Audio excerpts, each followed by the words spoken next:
Hello YouTube, this is Tammy Pie and I'm back with another video.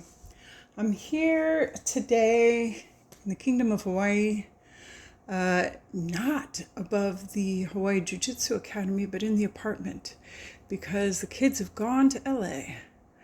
And so I'm here by myself, so I don't have to worry about waking up my unpaid assistant.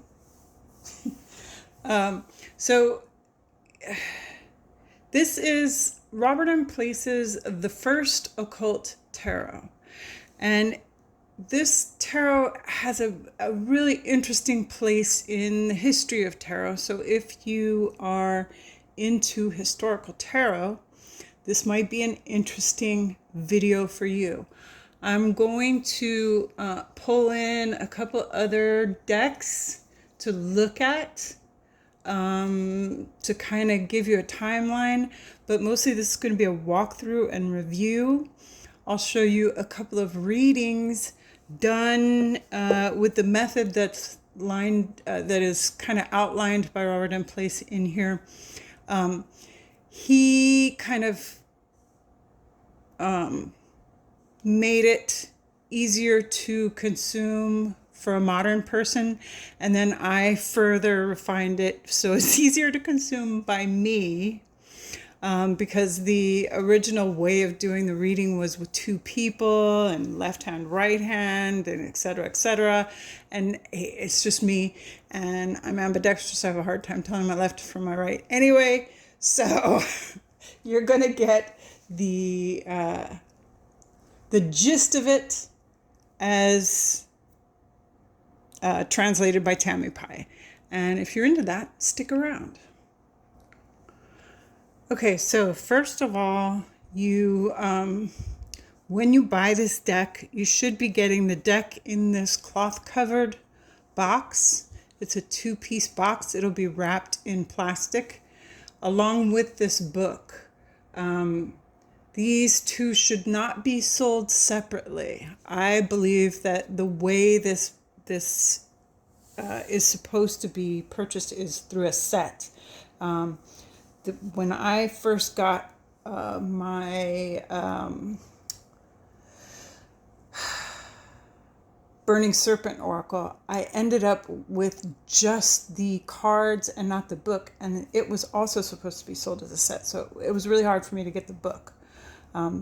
Those were the days. Now I've moved it along and I can't even get it back. But so it's a two-part cloth cover box like his other decks currently in print. And inside, I think there might be, I don't think there is a little white book. It's gilded. These are the backs. The cards are a little larger than regular tarot, a little wider, slightly taller. And it's, very much R.M Place's art style. Okay? So I'm going to move the book and we'll look at the cards. Now, I think I have these back in the order how they were when I got the deck, but I might be wrong. It's been a while and I've been looking at them. So he puts them in reverse order, starting with the universe. Creation is, of course, judgment, sun, the moon, and each card has this kind of secondary title down here, which is kind of cool. The star is Aquarius. The tower is the flaming sword, or if you watched my last video, House of the Devil. Typhon is the devil. Temperance. Death. Hanged Man. Strength. Fortuna's Wheel. the Sage, Justice, Chariot of War, the Lover,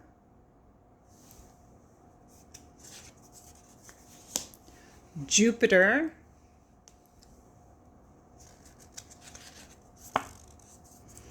the King,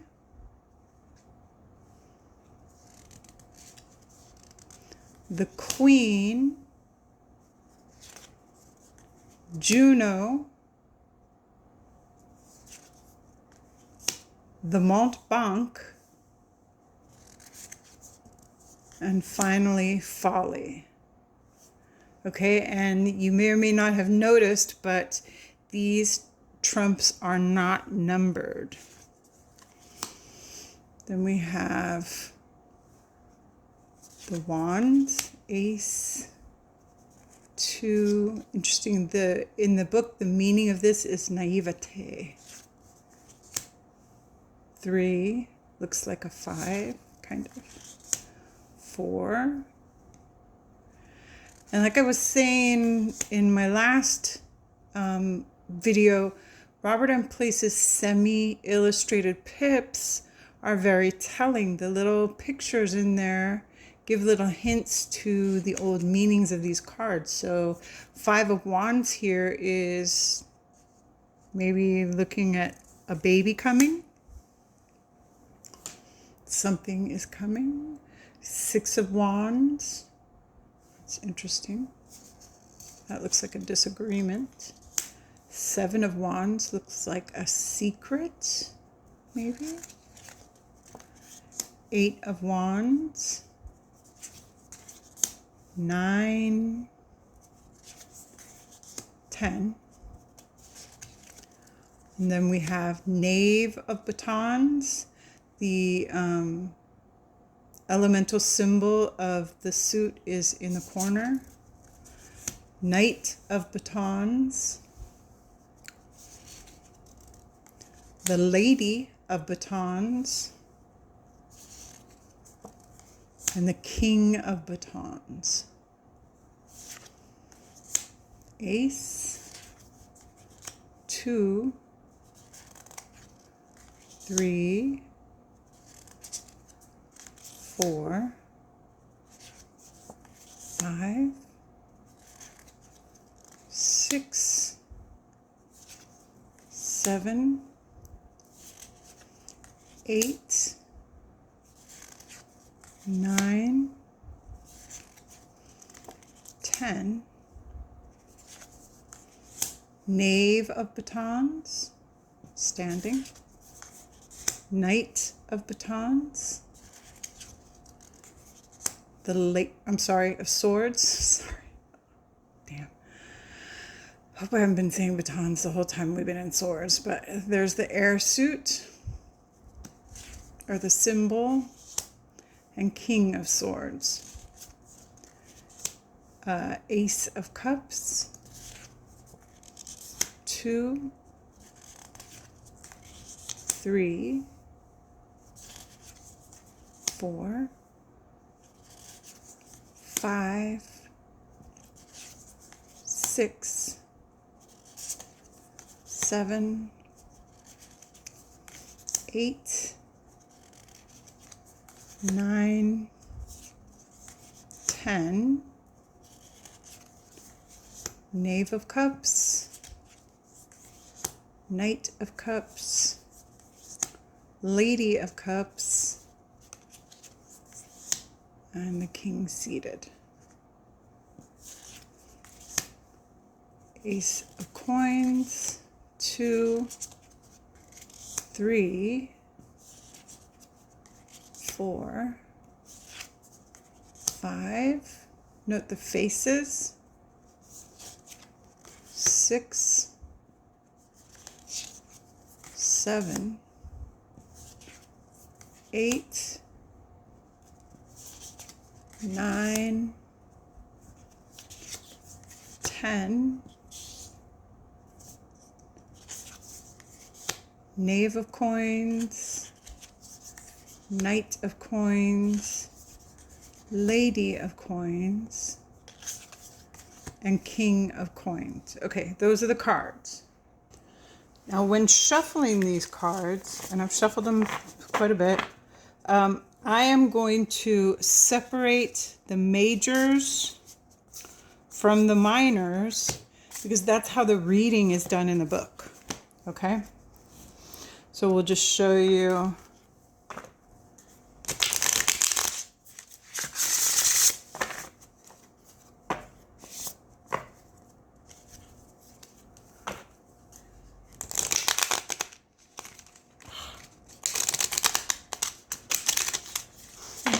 This is a weird setup for me because I'm used to being somewhere else. But it's nice and cool in here, so I can spend a little more time doing this with this deck, which I've been planning on doing a review of for a while. Okay. And then the majors.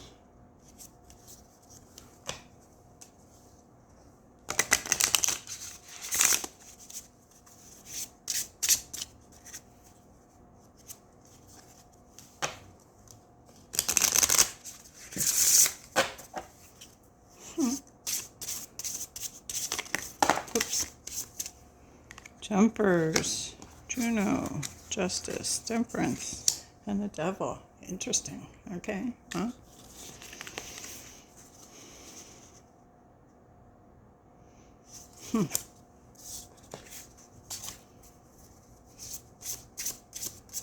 So these backs are not reversible. Several of Robert M Place's decks are like that. I think he probably just doesn't use reversals when he does readings, so. Okay. Boop and boop. So in the book, you'll find a bunch of interesting information.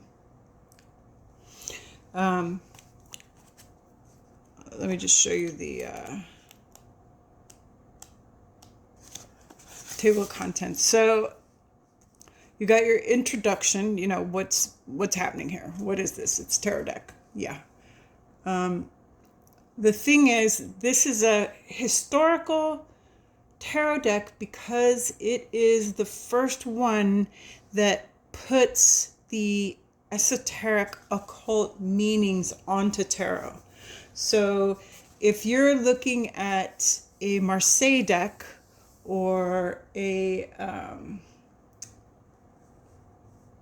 the one I was just playing with, the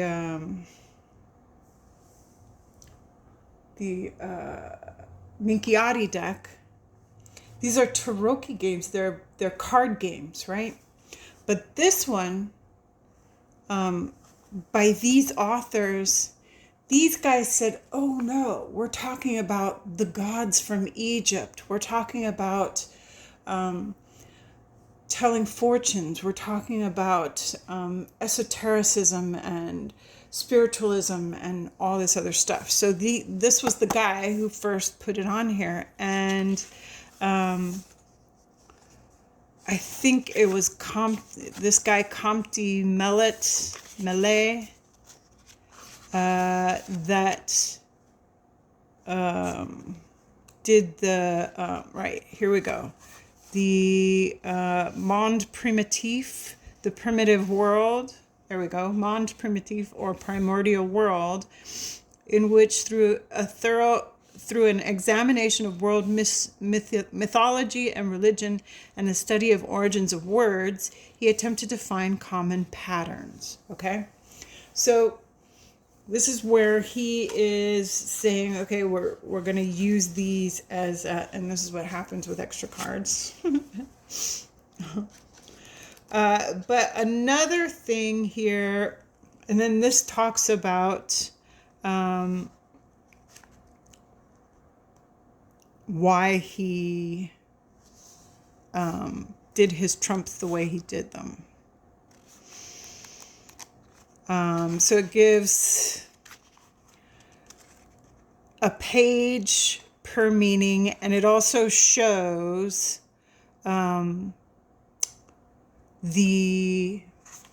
or a page and a half in the case of justice. It shows the card against its similar card in Marseille style. There's the Hermit.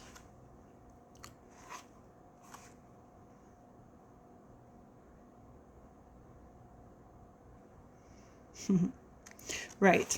So, and then when you get over here to the minor suits, these are very interesting because they are, it's occult, but it's not RWS. Okay. So Girdle of Isis, the one-eyed. So this Ace of Pentacles is, somebody's watching you, right? Or a talisman. The Three of Coins, the Lord, the Master. And this has to do with the playing card associations. The Four of Coins, Fortuna, the god of prosperity and good luck. Okay. Here we have Three of Cups, called the Lady, and consecrated Queen of Heaven. Queen of Heaven is the title of the ancient Sumerian goddess Inanna. Seven of Cups, an unmarried lady. So very different meanings to Six of Swords. Symbolizes hard work and drudgery. Seven of Swords, an unlucky young woman. Okay, so these are not your regular meanings. So you really do have to kind of look at this book. And so although you could do this intuitively or assign the cards the meanings that you are used to having them be, or something close to that, I think it kind of does a disservice to this. But you could do that. You buy the deck, you can do whatever you want with it, right? So, and then this, the last chapter back here talks about his method of divination. Okay. So that's why I'm saying I shuffled these separately, because I'm going to do a couple of readings. I have a friend right now who is wanting to purchase a house with her son. So the way the Comte de Millet had it done is he would have the other person sitting across from you, and they'll be turning over the cards at the same time that you are, to make that super random, right? Well, I don't have another person. It's just me. I'm all by myself. So the way I decided to do it is to turn them over myself. One with this hand, the majors with this hand, the minors with this hand. Okay. It does not matter to me left or right. That's just the way I got it set up here. Okay. And what we're going to do here is, what he suggests is going through the minors 4 times, I think. So,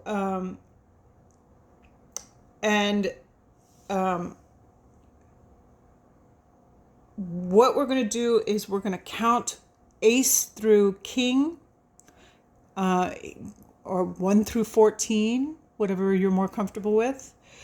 And as we're doing it, we're going to turn over so that when the card on this side matches the number that I'm counting, it is the card I'm going to put to the side. And the card that is here, that's turned over at the same time, the trump, has influence over that. Now I am going to count these cards until I have 5 cards, rather than try and go through the whole deck a bunch of times, because what kind of can happen is you can end up with a whole bunch of cards, and I just don't want to, I don't want to get that deep into it. But also, in order to keep it super fair, I write down what I've got and I put the major back in. So sometimes you'll have 2 cards that are influenced by one major, like 2 cards that are influenced by strength, say. Okay? Because I want to keep all 22 trumps the whole time. All right, you ready? So we're going to go, well, let's do it like this, because then you can see everything. So what we're looking for, ace, we're looking for this card to match the number that I call out, right? 2, 3, 4, 5, 6, 7, 8, 9, 10. Knave, knight, lady, king, ace, 2, 3,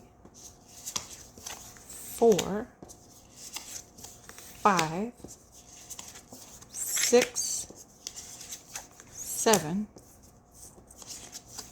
8. Okay, so we're out of this. So we're going to turn it over and start again. Oh crap, I forgot where I was. Hang on. Okay, it was 8. 9, 10, knave, knight, lady, king, ace, 2, 3, 4, 5, 6, 7. Okay, there we go. We've got one. So I'm going to take this card out and say it is influenced by Juno. I'm going to write that down on the side here and keep going.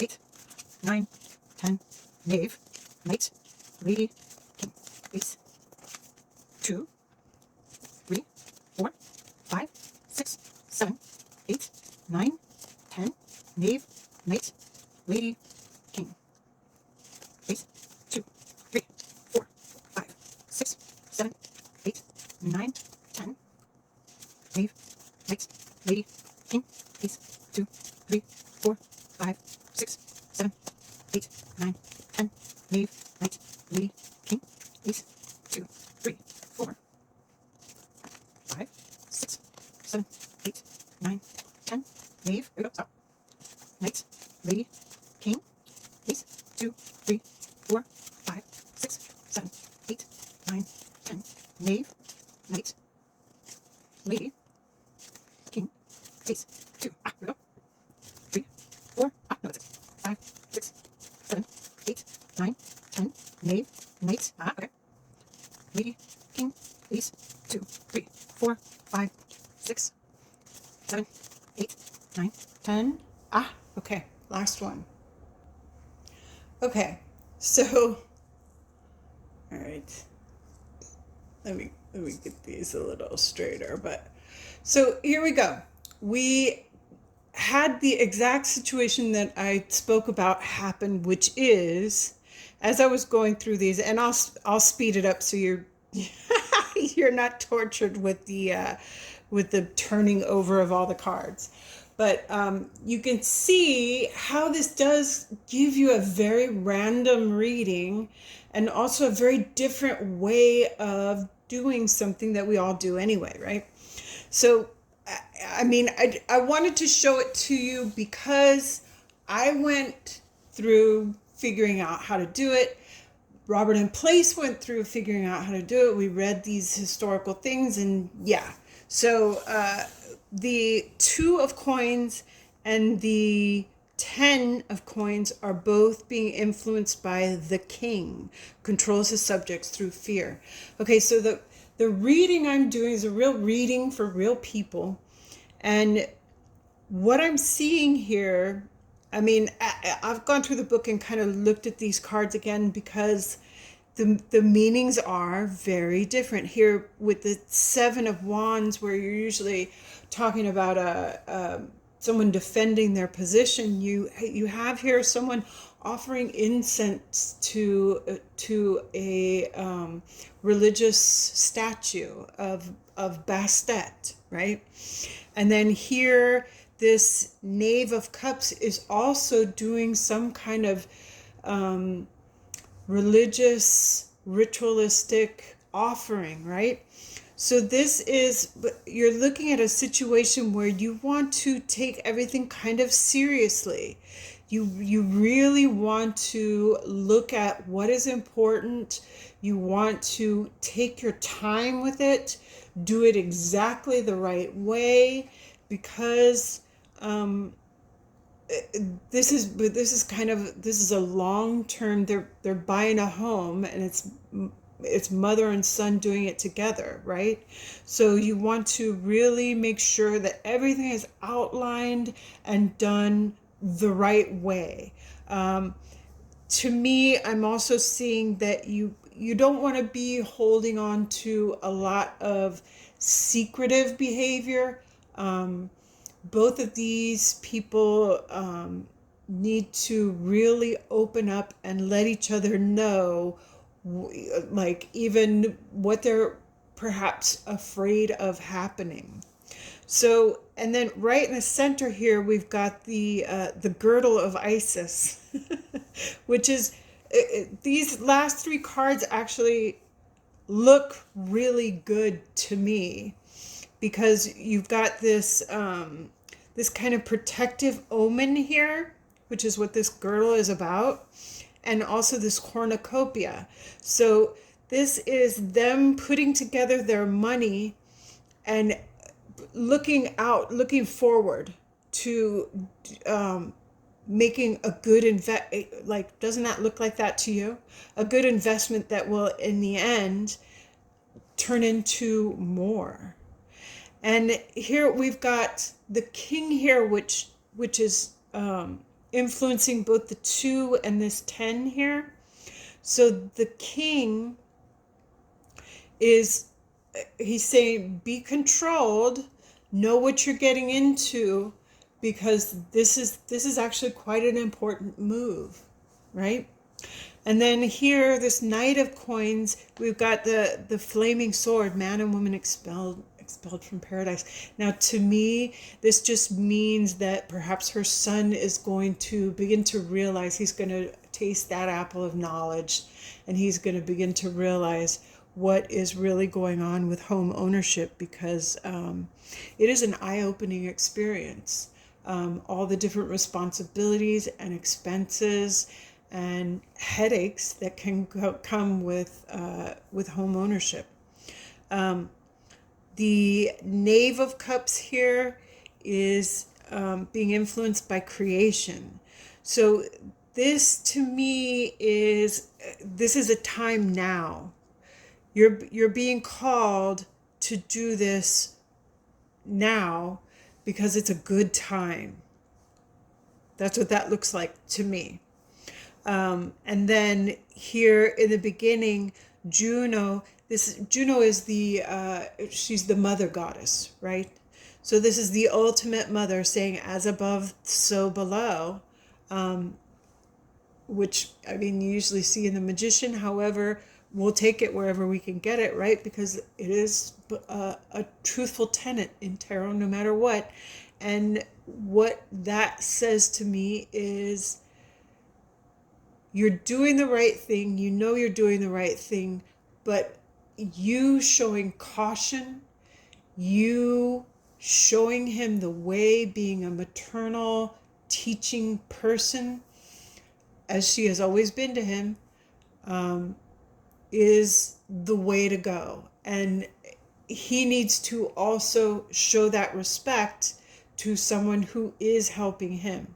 So this is something where I'm seeing this quite a bit. There may be some places where people are learning lessons about things that they were not aware of before, where they're having to face situations and where they might not always, be together mentally. However, it is very important that they both show each other equal parts of respect and resolve. And that is the first reading. The second reading I pre-recorded, and I'll tape it onto the. Okay, this is the best I'm gonna get, I think, with these the size of these cards and this reading.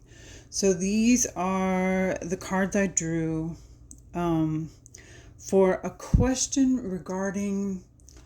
It's the classic romance question, right? Does he love me, and is he coming back? So here's what I'm getting from this, and it's very different. This is by no means Rider-Waite-Smith, Golden Dawn, or even Marseille. These meanings are quite different for the Demele. But the majors are the same, but the minors are very different. So this snake here is the world snake around the Ace of Wands here. And when we're doing a reading with this method, we're primarily looking at the minors, right? Because the minors these are the life cards. These are the cards that people deal with on a daily basis. Whereas the major arcana is all higher forms. These are our angels, our demons, the gods who play games with us, right? So what we've done with this method is we have used two different hands to select the cards. We used my right hand to select the minor cards, and as we were doing it, we used my left hand to select the majors, which will have influence on the minors. Okay, so this Ace of Wands, when followed by the Eight of Cups here, this is the goddess Nike, who is a goddess of success, a goddess of getting things done. These two cards, when put together, are an ultimate kind of you will win the prize. But it also is, in the case of the gentleman that I'm talking about, possibly him having success, him looking for success. And with the influence of the folly and death. And these guys actually look like they're working together, which is so interesting. So, chased by the tiger of regrets, and death mows the crowned and common heads alike. So what we have here is a situation where this guy he's afraid of death. And so he's trying to do a thing that he can leave for posterity. He's going off on an adventure with which he will be successful. He'll do an amazing job. Whatever this venture is that he's about to do, he's going to do great. But it really doesn't matter in the full cycle of things.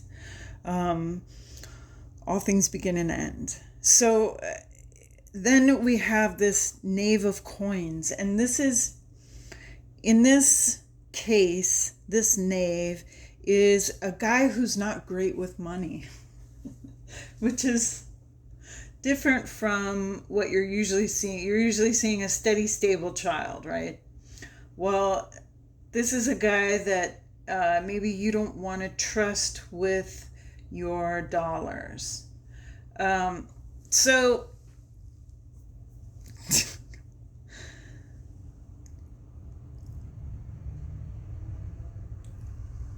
that, coupled with the moon, or influenced by the moon, he is perhaps looking for someone to do something for him financially. And you might not ought to trust that. I mean, that's what I'm seeing here. The Three of Wands here looks a little more like a Five of Wands we usually see. Okay? So, and interesting that we got these two cards right next to each other too. The Hangman, afflictions of life teach prudence, with strength which assists prudence by taming the wild lion. So here he's in this kind of fight for his life. He's trying to get this thing done, right? And actually someone's going to come in and give him the money. So it may be that he is too busy with all this stuff to be at all interested in romance. And although he may have feelings for you, none of that is really showing here. What's showing here is him in this crazy and intense battle to get a thing done to leave for posterity, because he fears death. And he has been hanging around waiting for this person to come and save his butt, which it kind of looks like they do. This is the final card, right? Very interesting reading. This is, yeah. So if you watched my my last video about the Bombarzo, I was interested in the little extra pictures that are at the bottom of some of these minors. So where is it? Okay, so like here you have a duck and a fox and a guy up here. Not even sure what he's doing. He's like a guy with a cane jumping up or something. Okay, and where's some more? There's some more of these, I think, in the right. Mostly it's in the sword suit, right? So there's a deer here. This is obviously Romulus and Remus with the wolf. There is Pegasus standing on a rock and a squirrel. There is a dog over a cage trying to catch a chicken, maybe. A cat and a peacock. And a hare and a monkey. Okay? So I was thinking, oh, this has got to be also in some other decks. So I was looking through these, and it isn't in this deck, but you see by the semi-illustrated pips why I thought of this deck when I was thinking about that, right? Because in many of his decks, he does this thing where he adds a little picture in along with the pips. So you have a little something to go by, right? A disagreement. Someone checking out this sword, maybe. A warrior woman, perhaps. Fortuna.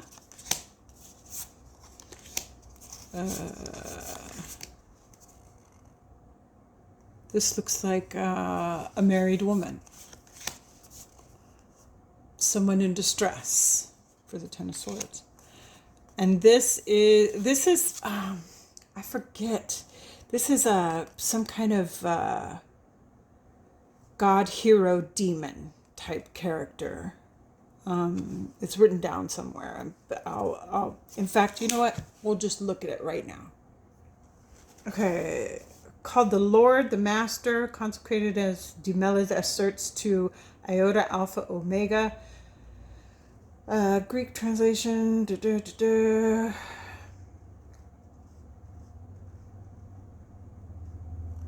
Quickly became associated with the Archon Abraxas. Abraxas. It's the demon Abraxas. A divinity deriving ultimately from Egyptian proto-solar deity, now the god of the cosmos, rendered artistically with the head of a rooster, a warrior's body, and snakes for legs. The image of Abraxas is also frequently engraved on talismans and stones. Although Abraxas is of mysterious origin, in Greek gematria, Abraxas adds to 365 the number of days in a year. This is a card of prosperity and power. Interesting. Okay, so Abraxas is also the name of one of the 72 demons, because many of those demons are just ancient gods and heroes that they didn't want them to follow anymore, right? So the Christian people were like, oh no, that's a demon. And the people, in order to be part of the club, had to say, yeah, right, the demon. Okay. So, so one last thing I just wanted to talk about for a second, just because I thought that this was a funny, I guess, similarity or coincidence.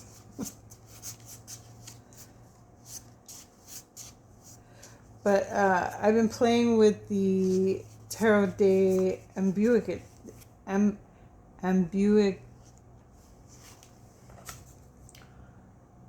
Tarot de Ambiguités by Alejandro Rohan and Artisan Tarot. I'm looking for his 10 of Tets because I just thought it was funny.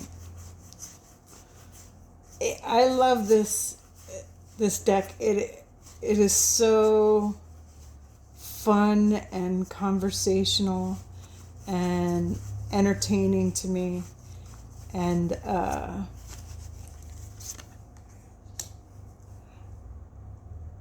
I got it right away. You know, the coins are heads, like heads and tails. The swords are arms because it's something you would hold in your arm. The wands are feet or legs, and the cups, of course, are hearts. But he does this whole thing with like actual hearts. But then when I saw this, and it isn't the 10, it's the 9. But anyway, is that the 10? There's the 10. And I saw this and I thought, wow, this is so perfect. It is just a pocket full of portraits, isn't it? So interesting that these two decks would have a similarity. But, I mean, the Minchiari and the Marseille Tarot are more related even than the Marseille Tarot and the RWS Tarot, which they're blending them together all the time now.